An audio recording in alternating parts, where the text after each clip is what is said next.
वह आता पथ में पछताता, चल रहा लकुटिया टेक, पेट पीठ दोनों हैं मिलकर एक।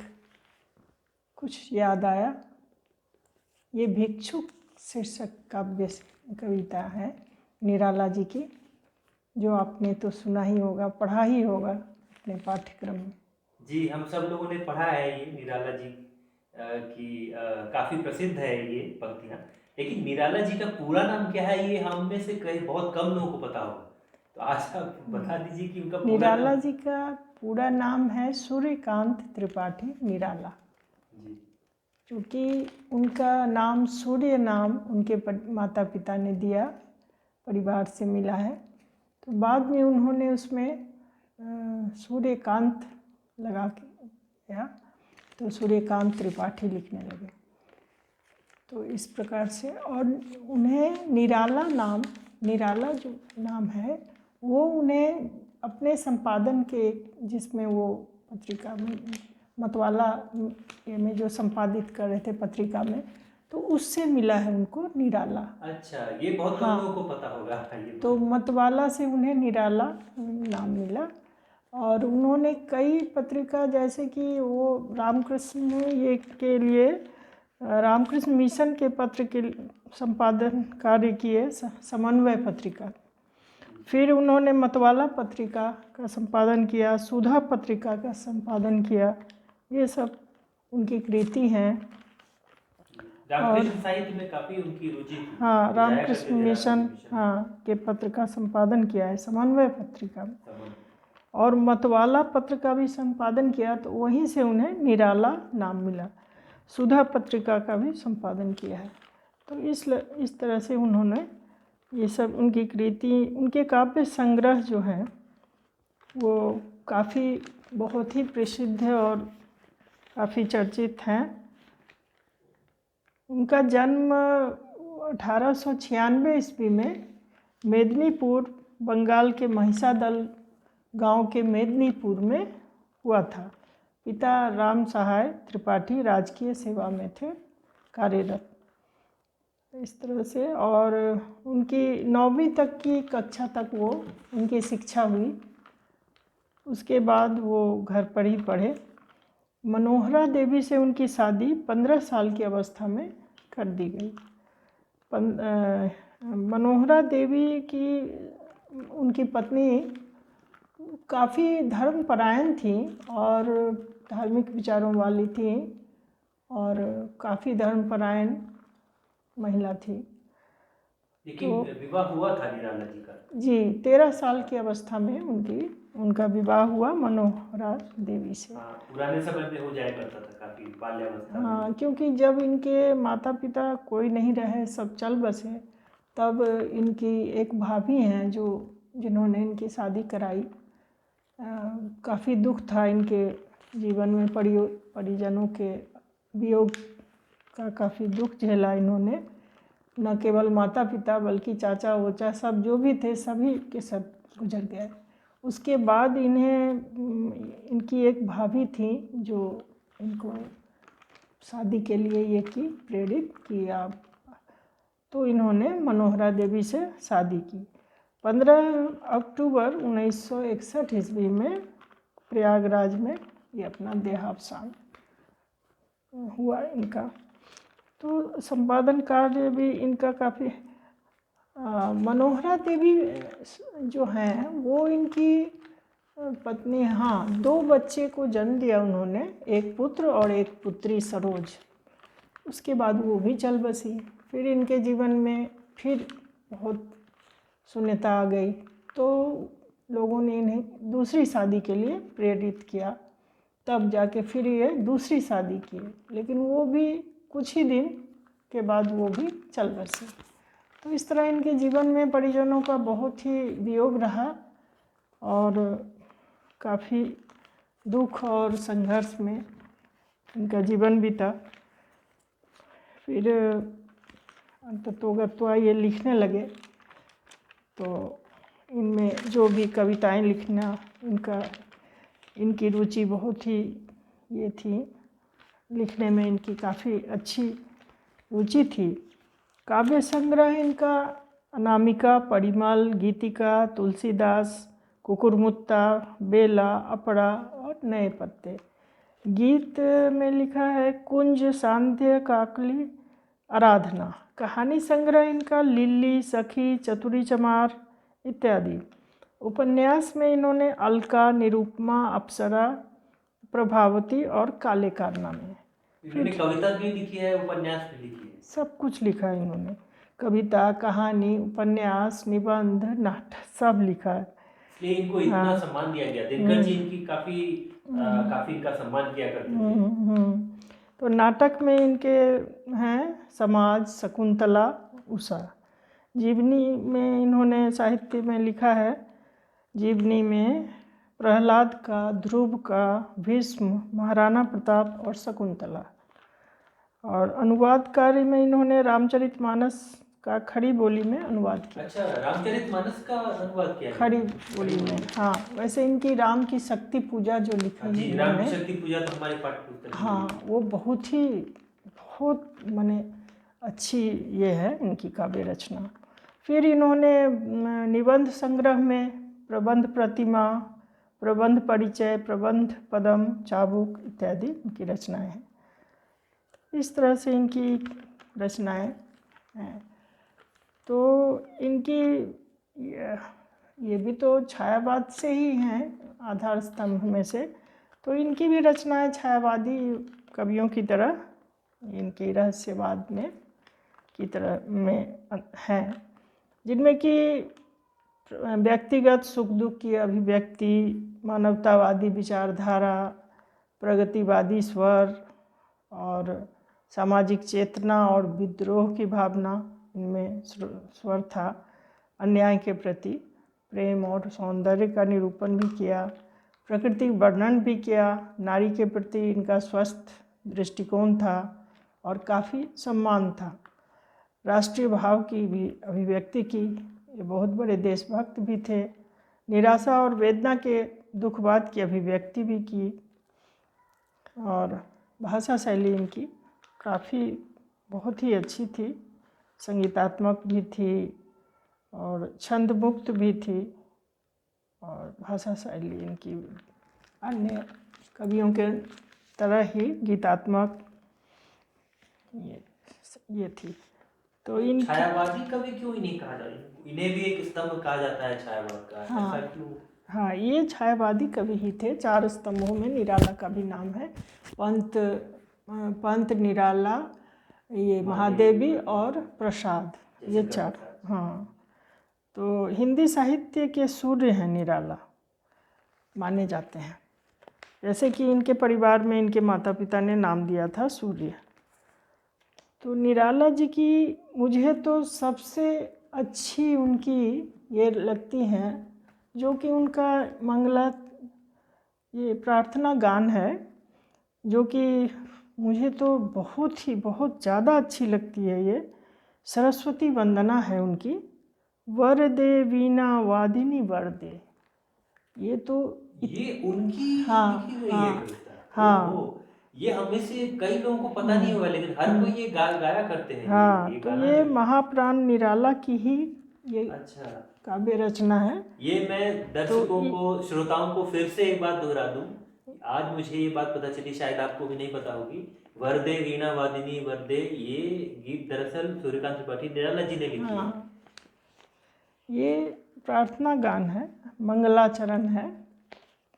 तो इनकी इसमें ये सरस्वती से प्रार्थना करते हैं कि जितने भी अंधकार हैं माँ, उसको मिटा दो, और जितने भी अज्ञानता रूपी अंधकार हैं उसको तुम दूर करो, और चारों तरफ माँ तुम ज्ञान का प्रकाश फैला दो। लेकिन इनके स्वर इतने अच्छे हैं, वो वरदान मांग रहे हैं माँ सरस्वती से कि वर दे वीणा वादिनी वर दे।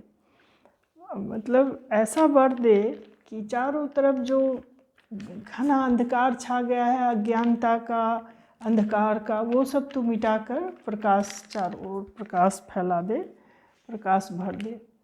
ये कहते हैं कि जो भारतवासी रूपी जो पक्षी हैं, वो उनमें तू नवीन गति भर दे, और नव लय नव छंद ही प्रदान कर, नवल कंठ प्रदान कर। उन पक्षियों को जो भारतवासी रूपी जो पक्षी हैं, नवीन स्वर आ जाए उनमें, नवीन विचारों के आकाश में नव स्वर से तू भर दे। जिनमें अंधकार छा गई हैं, अज्ञानता की घनघोर अंधेरों को तू हर ले। हे माँ सरस्वती, चारों ओर नवीन विचार तू भर दे। स्वतंत्रता के प्रति जो नवीन विचार हैं तू भर दे, प्रकाश भर दे। माँ सरस्वती से वो निवेदन करते हैं कि जैसे चारों ओर प्रकाश जिससे आ जाए, और इसमें सरस्वती की आराधना की जा रही है जिससे कि बदलाव आए, जिससे कि स्वतंत्रता का भाव उजागर हो जाए। तो इसमें तत्कालिक जो स्थिति थी वो हमारे देश में अंग्रेज़ों के समय की ये सब लिखी हुई है। तो पूरा देश उस समय एकदम अंधकार में डूबा हुआ था, उन्हीं समय की हैं। तो इसमें हम जो रूढ़िवादिता हैं, जो कुरीतियाँ हैं, उन सब को दूर करने के लिए और एकता के बंधन में बंधने के लिए वो प्रार्थना कर रहे हैं माँ सरस्वती से कि वर दे वीणा वादिनी वर दे। बहुत ही अच्छी कविता है ये, प्रार्थना गीत है, और इसे संगीत की तरह इसमें गाया जा सकता है और गाया जाता ही है। इसे संगीतात्मक है, इसमें छंद मुक्त है। और इसी प्रकार से और भी अनेकों इन्होंने लिखे हैं, जैसे जागो फिर एक बार, शेरों की माद में आया है आज सियार। आपने सुना ही होगा, 1.25 लाख में एक को, हाँ, 1.25 लाख पर एक को चढ़ाऊँगा, तब जाके निज नाम गोविंद सिंह कहलाऊँगा। हमारे पूर्वजों ने सुनाया। 12 महीने वो फाग खेलते रहे, वो एक तरह से खून की होली खेलते रहे। तो वही वे कहते थे कि आज शेरों की मांद में जो है सो सियार आया है। अंग्रेज़ों का ये लगा के, मतलब अंग्रेज़ों आए हैं और हम लोग शेर हैं, शेरों की मांद में आज वो सियार जो है वो आया है। जैसे गुरु गोविंद सिंह जी की वो जो वो कहते हैं ना, उसका सामना हमें डट कर करना है। 1.25 लाख से एक लड़ा हुआ था, गोविंद सिंह नाम कहा हुआ। हाँ, वही सत श्री अकाल का जय घोष किया। तो इस तरह से जागो फिर एक बार, पूरी जनता, माने भारत की जो जनता है सबको जगाना चाह रहे थे, जागरण सब में भरना चाह रहे थे। तो इन्होंने देशभक्ति भी लिखी है निराला जी। हाँ, देशभक्ति, यही तो है, राष्ट्र प्रेम में उनका बहुत ही काफ़ी ये थी। सभी विषयों पे लिखा है। हाँ, सभी विषयों पर लिखा है। प्रकृति पे भी कुछ लिखा है। हाँ, प्रकृति पर भी लिखा है। उनकी बहुत सारी कविताएं हैं जो मतलब ऐसी इतनी अच्छी, मुझे तो उनकी सबसे अच्छी सरस्वती वंदना लगती हैं। उसके बाद उन्होंने वो जो राम की शक्ति पूजा, फिर वो सरोज, ये जो उनकी बेटी थी, उनकी बेटी का नाम था सरोज। तो सरोज स्मृति वो इसलिए लिखे हैं कि उनकी बेटी जब देहांत हो गया उनका, तब वो उनकी याद में ये सरोज स्मृति लिखे हैं। बहुत वियोग में, दुख में थे कि उनकी पत्नी तो पहले ही नहीं रही, वो अपना जैसे तैसे उनकी शादी किए थे, बेटी की खूब लाड प्यार से उसे रखे थे, और अंत में जब वो उसका देहांत हो गया तो वही सरोज स्मृति करके वो लिखे हैं, उसमें वर्णन उनका पूरा। तो वो उनकी पुत्री के बारे में है, सरोज स्मृति। उसके बाद उनका काफ़ी ग्रंथ सब लिखे हैं वो अपने ये में। आमतौर पर बहुत कम लोग होते हैं जो कविता भी इतनी अच्छी लिखे हैं, उपन्यास भी लिखे हैं। सामान्यतः होता है कि कुछ लोग कहानी गद्य लिखते हैं, कुछ लोग कविताएं लिखते हैं, लेकिन इन्होंने दोनों लिखा है, नाटक भी लिखा है, अनुवाद भी किया है। बहुमुखी प्रतिभा के धनी हुए, बहुमुखी प्रतिभा के धनी थे। और ये काफ़ी, एक तरह से इनको प्राण कहा जाता है, महाप्राण निराला, मतलब इच्छावाद के प्राण कहे जाते हैं एक तरह से। यानी इन्होंने जो दिया, मतलब कृतित्व इनका, समाज को, देश को, वो तो अविस्मरणीय है और काफ़ी सराहनीय है। इनका बहुत बड़ा योगदान रहा देश के, मतलब राष्ट्र प्रेम, राष्ट्र के लिए, देश के लिए। जो ये थोड़ा मतलब विद्रोही भी स्वभाव के हो जाते थे कि अंग्रेज़ों का अन्याय देखकर फिर देश में जो इस तरह की अज्ञानता, अंधकार छाई हुई है, भारत माता बहुत ही, वो जो उस समय का जो माहौल था उसमें उन्हें काफ़ी मतलब दुखी हो जाते थे ये सब देख के। तो इसी सब से प्रेरित होके वो लिखे हैं सरस्वती वंदना भी, और फिर जागो फिर एक बार, भिक्षुक, ये सब तत्कालीन यथार्थ का चित्रण किए हैं वो। मतलब उस समय की जो रूढ़िवादिता, जो अज्ञानता, ये सब जो घेरी हुई थी, तो इसलिए वो ये सब। और कुछ निराशावादी भी लिखे हैं, जैसे स्नेह निर्झर बह रहा है, तो इसमें वो दिखाए हैं कि अब मैं सूख गया हूँ, मतलब एक तरह से वो बूढ़ा हो गया हूँ, अब मुझ में वो बात नहीं है, अब कोई मैं मतलब मुझे ये नहीं कर रहा है, कोई अनदेखा कर रहा है सब, मैं अलक्षित हूँ और मेरी सब उपेक्षा की जा रही है, अब मैं सूख गया हूँ। इस तरह से निराशावादी वो लिखते हैं कि अब जो है हमारी जीवन में बहार नहीं है, मेरी प्रियतमा भी अब हरी घास पर बैठने मेरे साथ नहीं आती है, अब मैं महत्वहीन हो गया हूँ, इस तरह से लिखे हैं। तो फिर निराशावादी भी है इनमें, और फिर वीरता के लिए भी, देश प्रेम भी है, समाज सुधार। हाँ, नारी पर जो इन्होंने लिखा है, नारी का बहुत ही सम्मान करते थे निराला जी, और नारी के सुधार के लिए, उत्थान के लिए काफ़ी प्रयास इनकी अच्छी रहती थी पहुँच। तो बहुत सारी इनकी निराशा, वेदना अधिक थी इनके जीवन में, दुखवाद अधिकतर अभिव्यक्ति किया है इन्होंने, वेदना का, दुख का, ये सब का भी।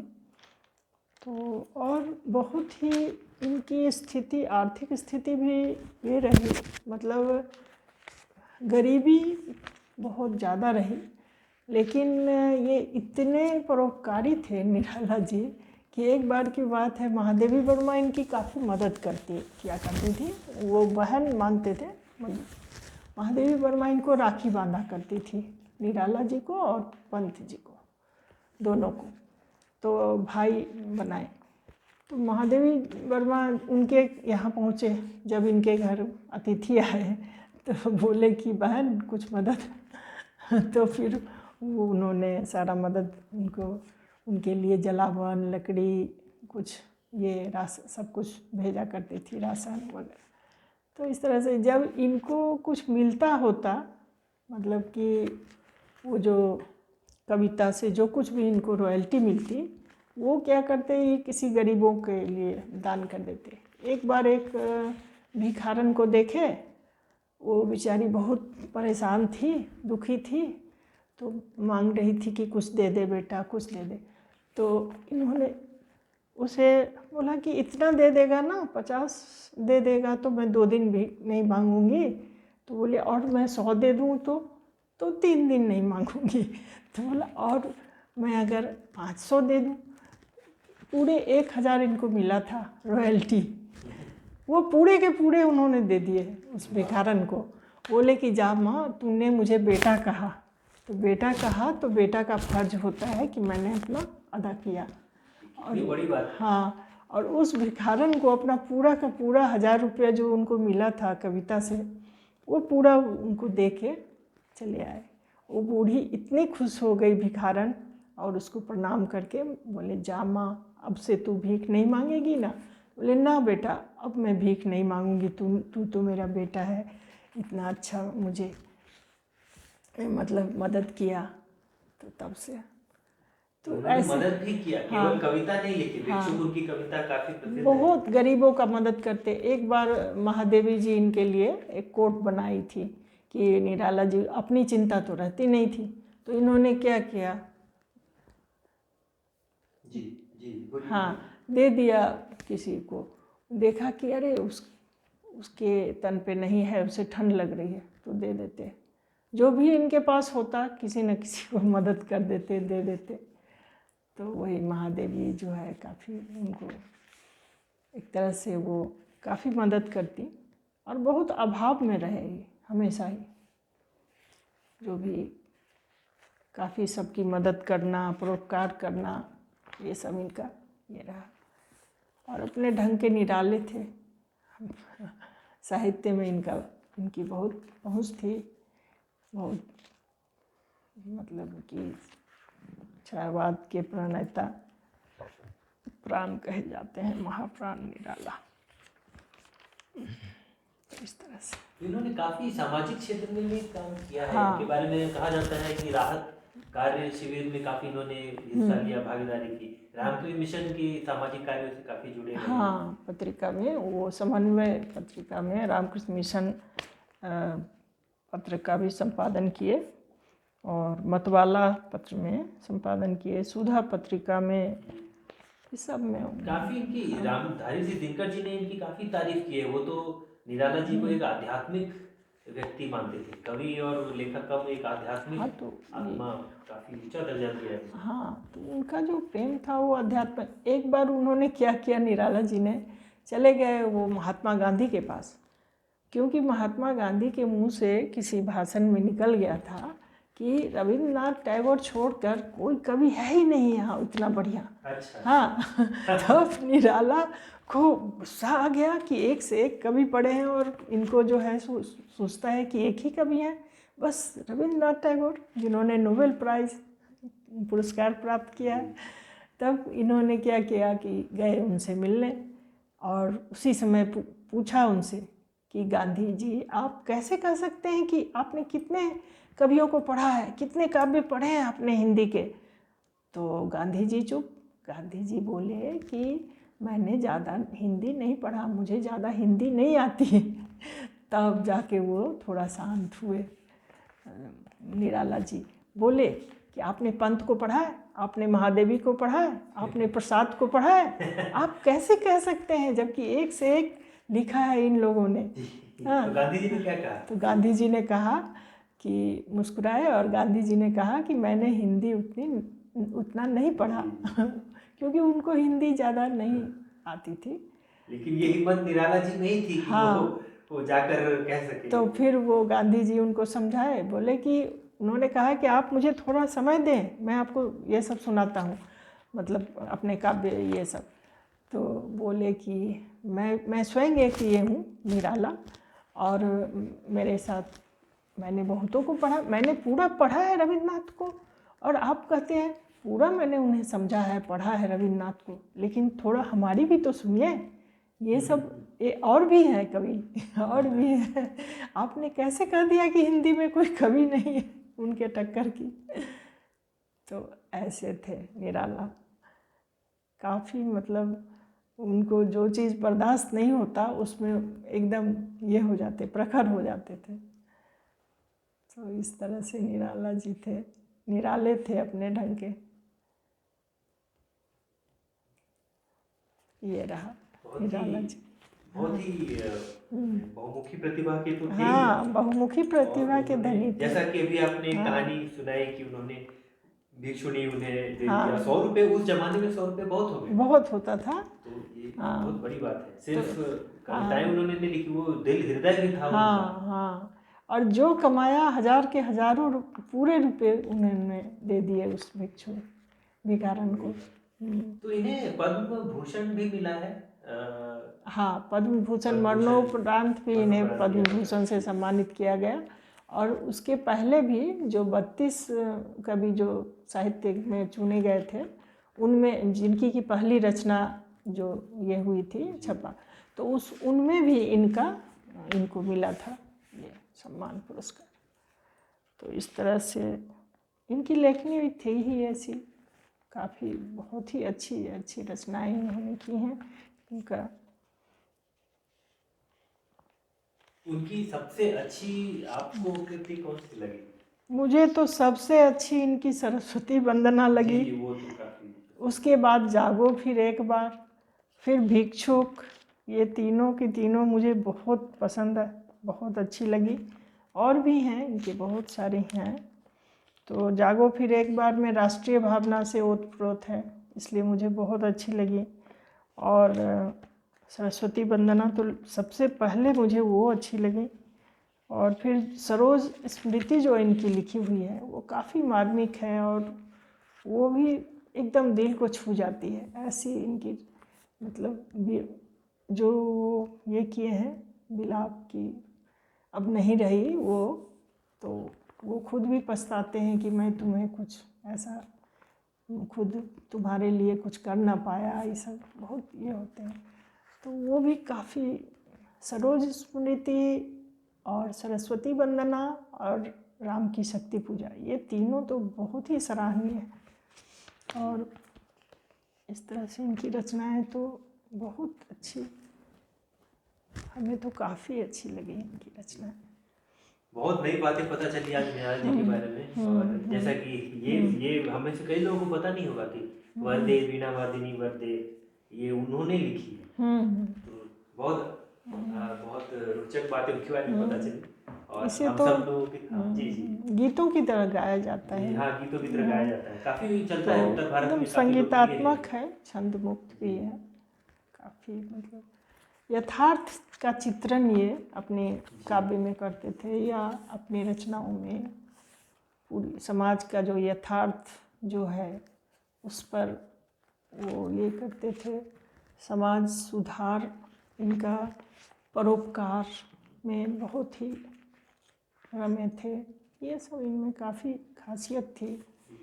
ये हमारा सौभाग्य है कि हिंदी साहित्य में निराला जी जैसे शिखर हुए, और हम सभी लोगों की तरफ से उन्हें श्रद्धांजलि हम दे सकते हैं। हाँ, इस छोटे से इस वीडियो श्रद्धांजलि से, दे और उनसे काफ़ी कुछ सीख सकते हैं सीख सकते हैं। कला साहित्य में, और जी उनका जी जो जीवन रहा है वो इतना प्रेरणास्पद रहा है। जी जी।